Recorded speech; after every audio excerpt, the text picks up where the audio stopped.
مباشره نادي الزمالك من نص ملعب بتروجيت. هل صابر رحيل هيشوط ولا ايه؟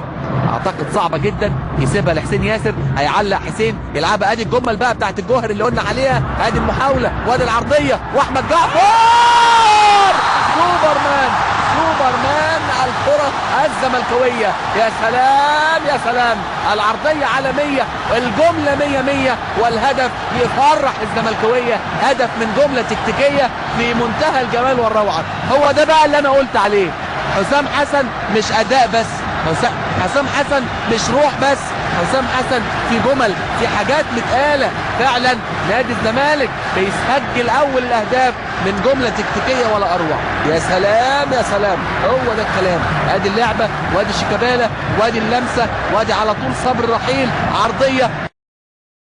ادي بقى مره ثانيه اتقطعت الكره نادي الزمالك بمنتهى الخطوره. شيكابالا هوبا يا شيكا، يا سلام يا سلام.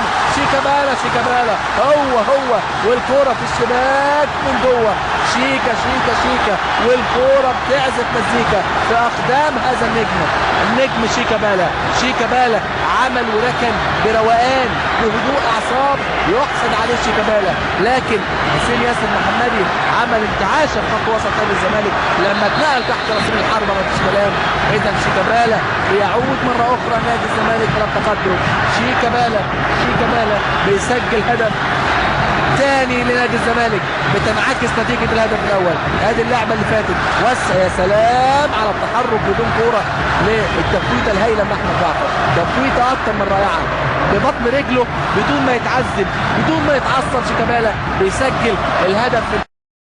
يلعبها لفرج شلبي لكن مقطوعه من حسن مصطفى، يلف حوالين نفسه ويلعبها اماميه ناحيه شيكابالا، يلعبها في مساحه اكتر من رائعه. احمد غانم سلطان سريع جدا، انطلق واخترق. احمد غانم في منتهى الخطوره. احمد عرضيه معديه. الثالث زملكاوي.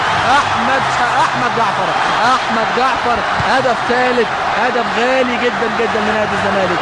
هدف يعني يصعب الامور جدا على نادي بتروجيت. الهدف الثالث يحاول يخلصها احمد جعفر، لكن الحقيقه احمد غانم سلطان ليه اكتر من 60-70% من هذا الهدف. احمد غانم سلطان قلت لحضراتكم هو نجم اللقاء مفيش كلام. احمد غانم سلطان في الجانب الايمن. احمد جعفر يرفع رصيده الى 7 اهداف.